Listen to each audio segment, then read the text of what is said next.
the Agile brand. Hey there, it's your pal, Bonnie Habian, and welcome to the Worth Knowing podcast. If you like a real-life story that features grit, grace, and a whole lot of gumption, then you're in the right place. Get ready to hear from some courageous women who talk about how pivotal, teachable, aha moments have reshaped their confidence and delivered opportunities they never imagined. It didn't happen by chance, of course. They figured out new, sometimes uncomfortable ways to put themselves out there in a way that shouts, they get it. You'll hear intimate stories with actionable takeaways and some very secret sauce. Because everyone has an important story worth knowing. And you know what? The world needs it, and you deserve it. Today, we have a truly remarkable young guest.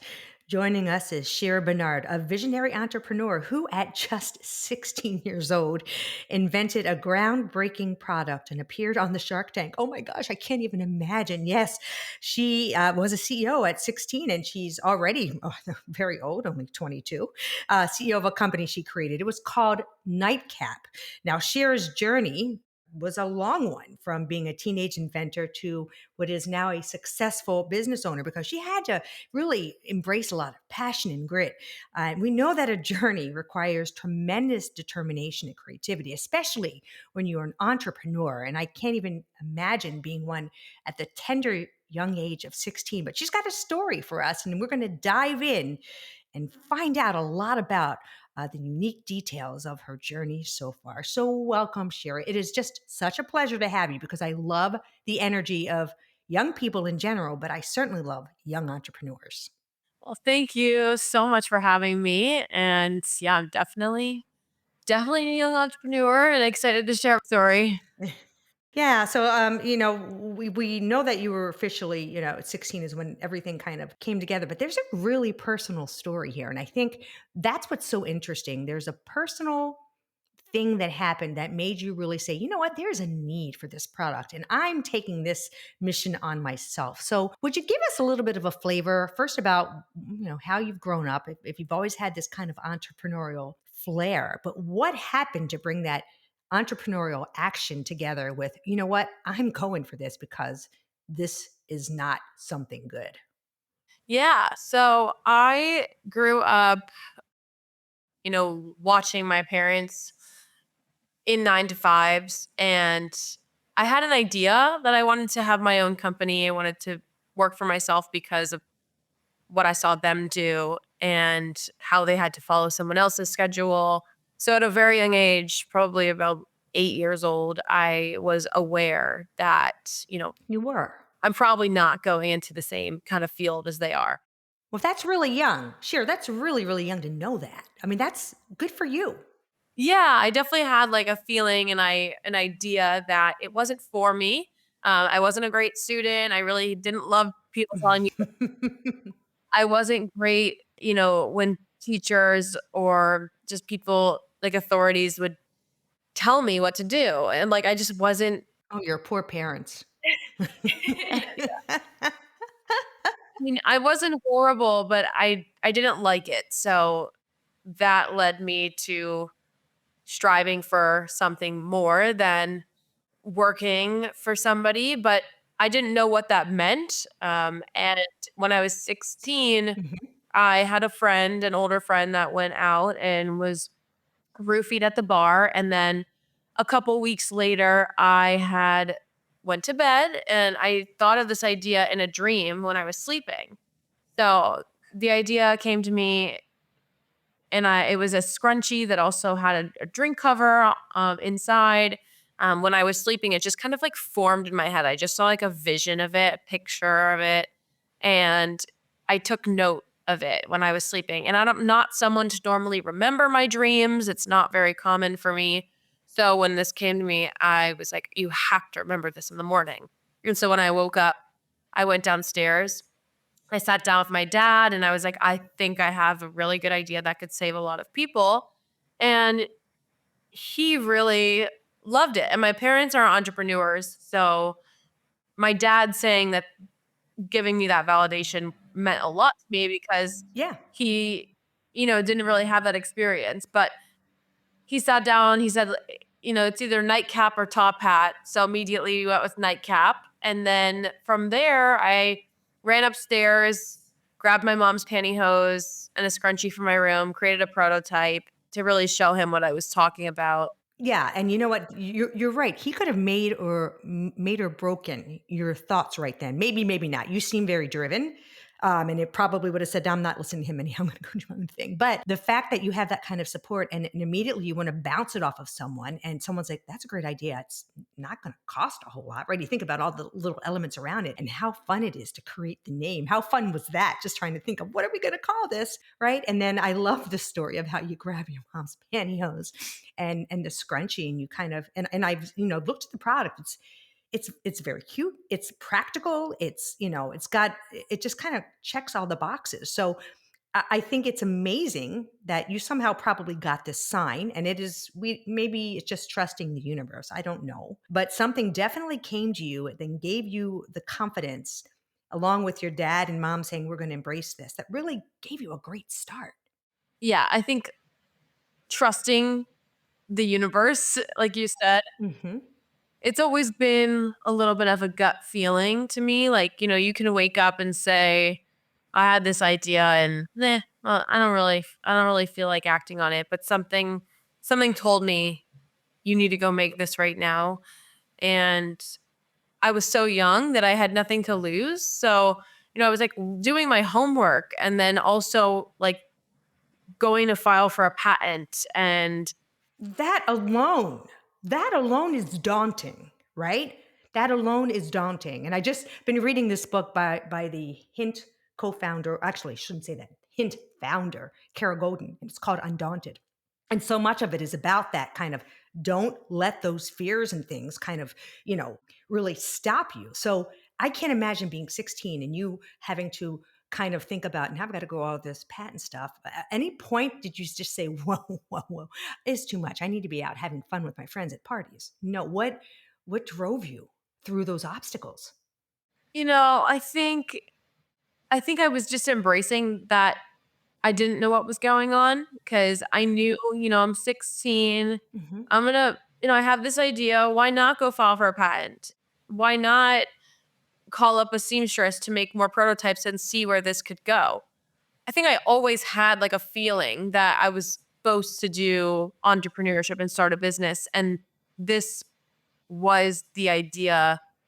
I just knew it. So I think that gut feeling was telling me to just continue and embrace the fear of it all or the unknown. And I've learned so much along the way, but in those beginning stages, I also feel that when you're young, you're or not very, but you're more delusional than if you were older. Like when people ask me about Shark Tank, which I'm sure we'll get into Yeah. more. Yeah. Yes, we will. Yeah, like as a 17-year-old stepping into the tank, you're like, what could go wrong? And I just kind of embrace embraced it more. So when you're 16, when you're 17, you don't think of what could go wrong as much. You don't. So you don't have as much fear, which is a good thing, right? It's when we get older and we've lived through some of the experiences and we're like, you know what? This could happen. That could happen. This is going to cost money. What if they don't? No. So you're really blessed, I think, to be able to have that kind of mentality of, what do I have to lose?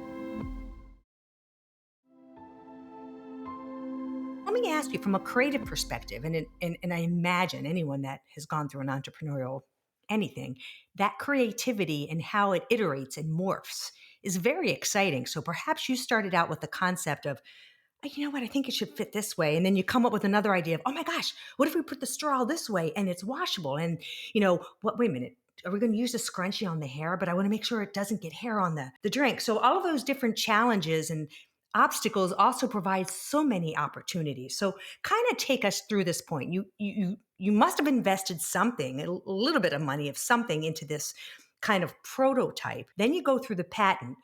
Take us through the steps of where you end up to Shark Tank. Yeah. To Shark Tank, we applied online and we just kind of gave it our best shot. We had a we had a product that could save a lot of people, and we were young founders and we loved the show. And so we just ended up getting called back. This was back in 2020, and 40,000 people applied that year. That's crazy. They pick about 100 people maybe to go on, and then you don't always air. So we went on the show. I was 17, my brother was 21. We quarantined for 10 days because it was COVID. And then we went out there on the 10th day and we pitched the Sharks. It honestly could not have gone better. I know. I watched the whole thing. Lori Griner, is that how I say her last name? I don't watch the show all the time. I watched a little bit, but it was like, hey, I'm in. And so I can't imagine. Well, take me back first though, before you get there. You get a call, or I assume, how do you find out you've been selected? Yeah, they give you a call that you've been selected for the next round at least. Oh gosh, what a process. I think it goes from like 40,000 to 1,000, so they narrow it down. But that first call, I had a gut feeling. I said, I really think this could work out. And now to this day, people, if I talk about Nightcap, they say, "You should go on Shark Tank." And I'm like, Hey, I've been there and done that. That was, 4 years ago. So I did listen. And I think at that time, correct me if I'm wrong, you go through, you get the prototype. I assume by the time you go to Shark Tank, do you have kind of the packaging down? You had sold, I believe you had said, was it like 60,000 in sales by that point?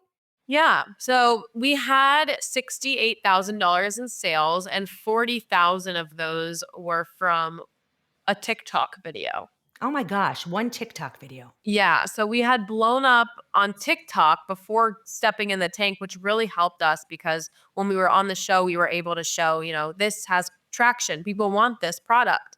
And I mean, nobody wanted it in the beginning. And we started making these videos and it was resonating with people. And people were like, this is a product.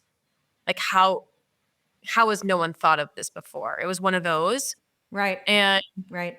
I mean, every time we would post something, it would go viral. And that really helped us with obviously as founders. Why do you think? Why? Would it just resonate with people? I mean, your age and you guys just seem to really have an in and understand kind of what is going to drive that sort of reaction, but what do you attribute that to?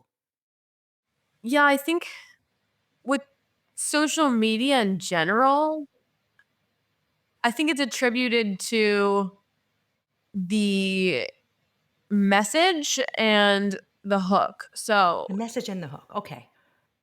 our attention span is 1.7 seconds now, and I think it's one down. So if you take any longer than that to get a video started, people are already missing you.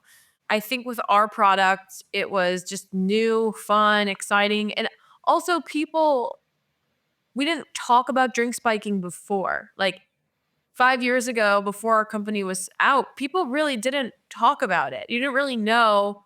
Maybe you have this friend that's been roofied.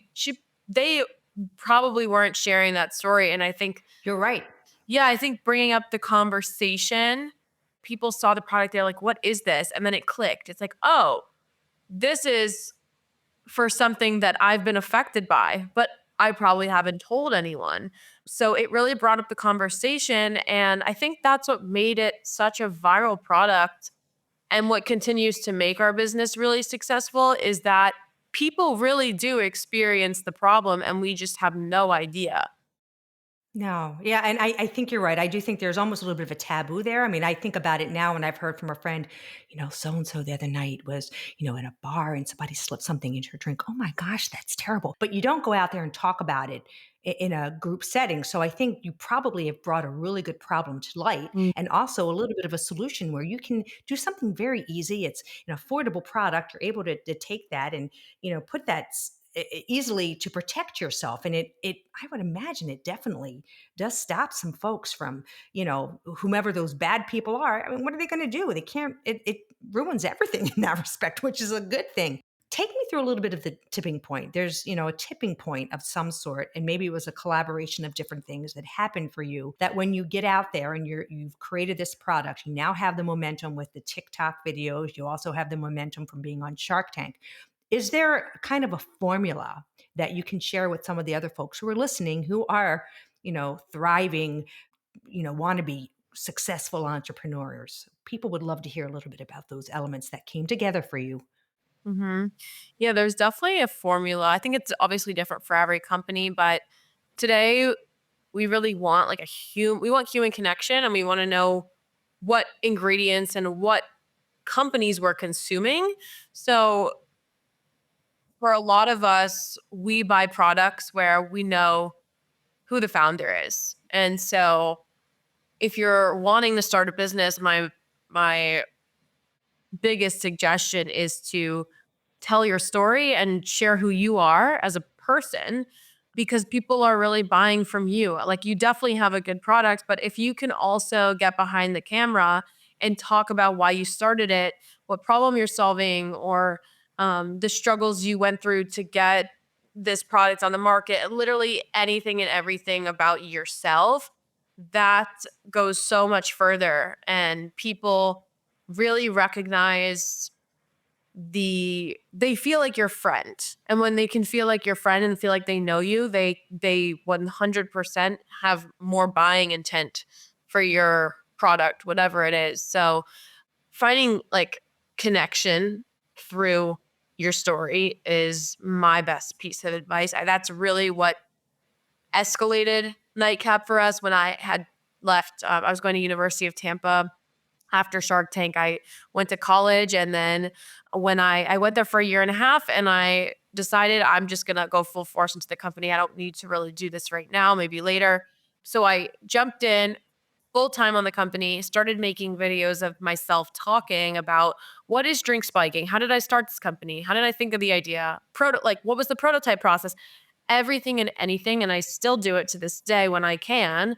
And just like letting people in on the story has really just given the product familiarity and comfort in a way. Like, even people that find me on TikTok and Instagram, they'll reach out and they'll share their stories, and they feel like, you know, they feel like we're a voice for them or like a shoulder. And that's part of our job too, is like being there for people and giving them resources and stuff like that. So it's really important to be on the other side and show your face of who you are, what's going on, and what you're putting into it.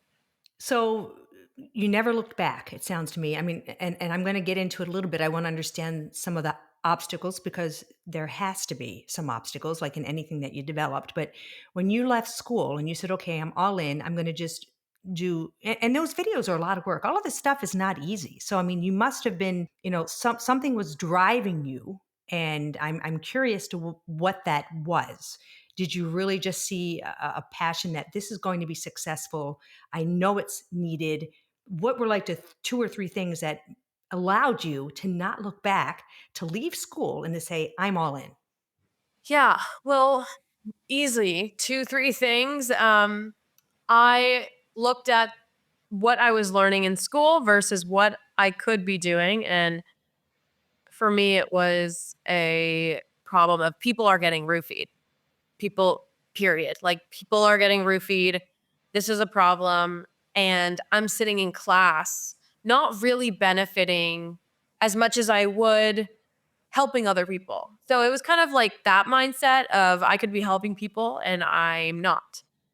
So that was number one. And then number two, it was just like college. I think there's like a stigma that we place on like high school students. It's like, get into your dream school and, work super hard, and then nobody warns us about what actually happens in college.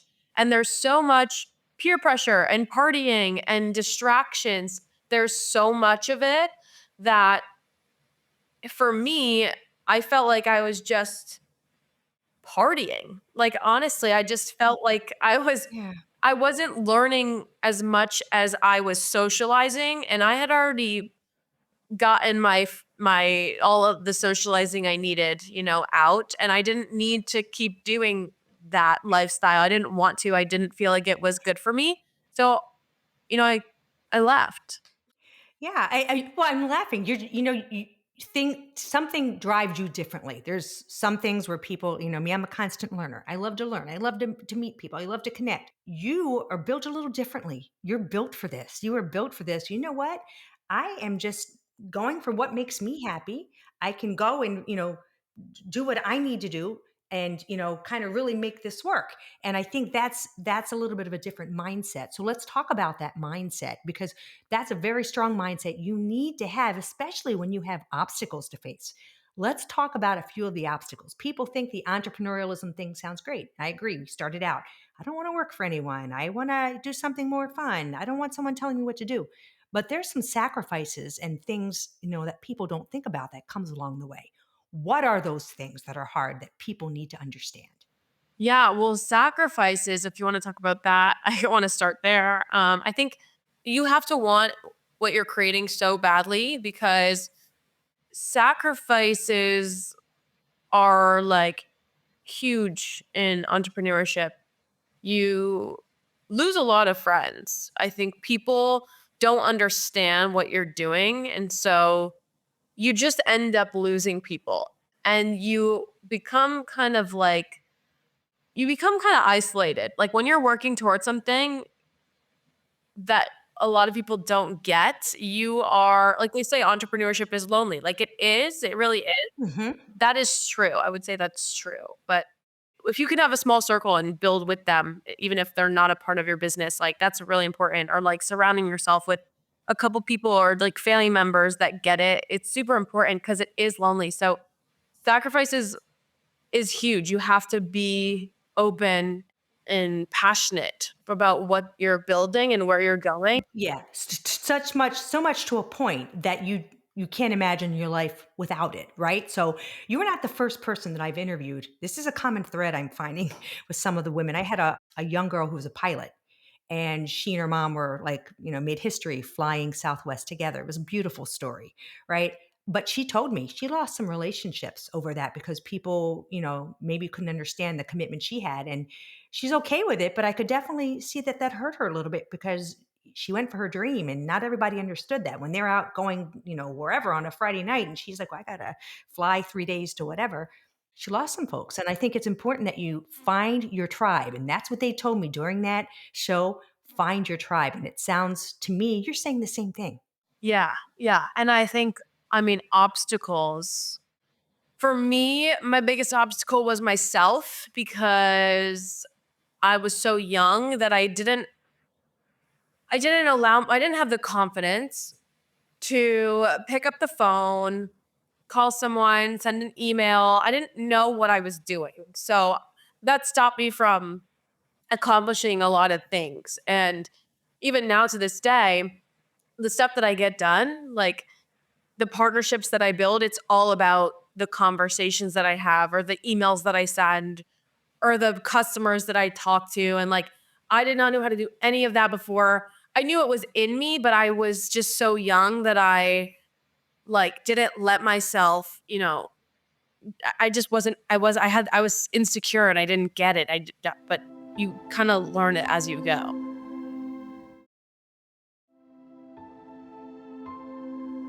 I read something that you were in a Forever 21 store and you walked up to the CEO. So I don't know. The first thing I thought is, how is this young girl feeling that confidence? So that was either you saying, just do it and deal with the consequences later, or something gave you a little bit of that confidence to do. I want to hear that story. Yeah. Yeah. Well, it wasn't in a Forever 21. So I was at a conference in Las Vegas and the CEO of Forever 21, she was speaking on this panel. And she was talking about women empowerment. There were three other ladies on the panel. They were like so awesome. And we sat like right in the front, and it was a huge room. And I go to a lot of events like this, and I realize like most of the time they take the speakers and the CEOs and they put them in the room and they lock them in the room or they signal to you, these people are way better than you. You can't talk to them, right? So once they speak, they're gone. Right. And so Right. for no reason too. Like I'm sure they want to talk, but they make it this like pedestal thing. So at this conference, I noticed that the lady had, I mean not lady, her name's Winnie. she had walked off stage and she was standing there with the other speakers. And I was like, this is a perfect opportunity to go say something. I was with my friend at the time and she was like, do it. You know, she encouraged me. Let's, Okay, good. You had your tribe saying, just do yeah. it. Just do She it, was, Shira. yeah, she definitely held me. She's like, go, like, you got this. And I was, you're right. And we walked up to her and I was like, that was, you did so amazing up there. And I had a nightcap in my purse, so I gave it to her. I said, "This is a nightcap. It's, you know, what a scrunchie doubles as a drink cover." She's like, "I have a daughter." She's like, "Let's get this in the stores." Oh my gosh. Oh my gosh. How you must have just wanted to cry after that. Yeah, I mean, the thing about me is like I've been promised a lot of things that don't happen. So in that moment, I was very excited, but I never want to be like, "Oh, this is done. Like we're in Forever 21," you know? Like so I don't get my hopes up when someone says something like that. Right, right, because she's in a kind of a moment where, and again, as an entrepreneur, you get this. She can't go anywhere. She's right there. You're saying, "Oh yeah, that's great. I love it. Call me sometime." Sure, yeah. How do you make that connection after? Yeah, so I grabbed her email and then I think I followed up like once or twice and she connected me with whoever and from there we got into all 400 stores, but it started with that conversation and even to this day like she is the sweetest person ever. I like could if I wanted to I could like pick up the phone and be like, "Hey, can you help me with this?" She like came on my podcast. We talked for half an hour. She's so amazing and like I just have nothing about great things to say about her. She's just the best. Wow, you know what? And she, it's a lot though. This show is about and for women. So to me, I think if one woman can help another woman, that just really is a wonderful thing. You talk about the power of connection. Yeah. I am telling you, just the amount of knowledge I've gotten from the people I speak with on this show has been amazingly helpful. So if we all help each other a little bit, you just imagine how we can all rise, right? When one of us rises, we all rise. And that's what I think is beautiful. And I would say as well, if I was kind of someone in her level and I see someone young have this amazing product, that's a wonderful story. Oh no. And that is something very needed. And you're talking about the power of connection right there. And that was a huge connecting moment. So now you've got that. Was that another one of these things that kind of came in to help you with the tipping point? So now you've got stuff in Forever 21, you've done Shark Tank, you are out there doing your TikTok videos. What else kind of pushed things along for you? Yeah, that's a great question. I think social media has really pushed things along since the beginning and, you know, those viral moments like having those viral moments where like this week we just did out a video on Reels. So it's at 18 million views right now. And like every time I look at my phone, it's like people are commenting on it and engaging with it and it's just growing. And then our account's growing and it just like shows you how many people haven't discovered the product and like how much room there is to grow. But I'll tell you something really fun that has been keeping me busy is we got approached by an assembly member in California about a year and a half ago. And there was a huge drink spiking problem over there in Los Angeles. And so they hopped on a Zoom call and I think I was like 20 or something. I was like 20, I was nervous. And it was me and a bunch of older male politicians. And I'm like, I am not a politician. Like that was what I was telling. I don't know what Shira would be saying in that room, especially if they said something she didn't like. Yeah. I mean, right? That's just definitely not it's just an interesting kind of thing going on there. Yeah. But I think you can look at a situation like that and really scare yourself. So I tried to just focus on the problem and what we were trying to solve. And we hopped on the call and we really just, my brother and I just really talked about drink spiking and like it can happen to men and this is the drugs that they use and this is why test strips, only test for these certain drugs. Just educating them on all these different things. And they ended up passing a bill that every bar in California would require test strips. And for the longest time, we were like, this is so weird. They never, like, this is a reactive solution. It's not preventing anything from happening, it's You're reactive. right. It's kind of after. What did they spike me with, right? Yeah, that's what you're saying. Like, as opposed to allowing that to even happen, Right. And like, right? drink covers are a deterrent as well. Not only do they protect your drink, but they tell the bad actor that, like, you're aware of the problem and you're not one to be messed with. And about a month ago, in our email, it's like, hey, everything about drink spiking comes through our email, and it's like Law A B California. bill passed unanimously. So we helped get the law passed, and every bar starting in June of 2025 is going to require drink covers in the whole entire state of California.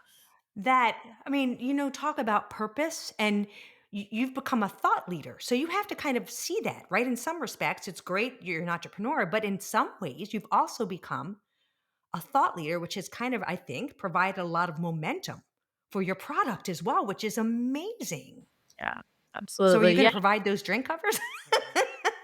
Yeah. Or are So they like their own drink covers? oh yeah, so like speaking of things that keep you going, that's definitely one of them. And yeah, I mean, essentially, yes, that's what we've been working on is providing them. But it'll be in 6 months from now, so we have a lot of moving parts. But this is definitely something that you know, I never expected to happen. So, like, legislation is a whole other game, and California really starts a lot of these trends. And so, you never know where else this will end up. But it's really cool to be able to, 5 years ago, surprise everyone, start the conversation. And now, like, we're this far in and like we're really actually tackling the problem. No, I think that's really something that you've been able to bring to the forefront. Just you talking about certain psychological things, and you're right. You are now not just it's not just a piece of material. You are now telling the perpetrators, those who are, the criminals, hey, you know what, we're onto you. And you're making it harder, and you're making them not take advantage of people being vulnerable or kind of like unsuspecting, right? Now they're onto it. So all of those various things have taken us to a different level. And I think the awareness alone factor has probably, been a wonderful thing for societies, communities, for young girls. But also you have a product that probably in some respects, as we would say, solves a problem, right? And I think any entrepreneur, and everyone I speak with who comes on the show, is very specific. If you can find something that solves a problem, that is going to be your best litmus test, and I'm sure you agree. And so I'd like to hear, one of the things I always like to leave my listeners with is to ask my guest to provide them a couple of really bits of insightful, actionable advice. So I want to take advantage of your young mindset, but also very mature in its approach. Give us 3 to 5 actionable items you would advise other young entrepreneurs to look at, to leverage, to consider when they are starting out on something that they also have a dream about. Yeah, I think a lot of us stop because of other people. And I think my mindset in the very beginning is like, I just think about how often are you actually thinking about other people instead of yourself? Like we're all so consumed in ourselves that there's not that much percentage of our brains that are constantly thinking about that embarrassing moment from 2021. I think we think that the moments are so much bigger to other people than they actually are when like we are all actually just thinking about ourselves all the time. So if somebody else is stopping you because you're afraid of what they think, like that's not really a real reason because they're not thinking about you. Right, right. So that's number one. I think, they say don't care what people think, but like truly it's your life. And if you have a gut feeling and you want to do something, that is there for a reason. Like we don't all have that. So if that's like a calling, in my opinion. And you're supposed to follow those gut feelings and those like desires and stuff like that. So Yeah, and I think and you really had a strong one. So you're saying, follow it, take it to wherever it leads you, and kind of put blinders on. Don't listen to the naysayers, right? I mean, that's a big one. What else would you kind of throw in there? yeah, and I would throw in there that my career's never escalated by staying stagnant or being comfortable. Every time I've been rewarded or I've accomplished something big, we've put ourselves in the most uncomfortable situations because that's what entrepreneurship is. It's like it's walking into rooms Right. that you at the beginning don't think you belong in. You have to do that 100 times over again until you feel like you belong there.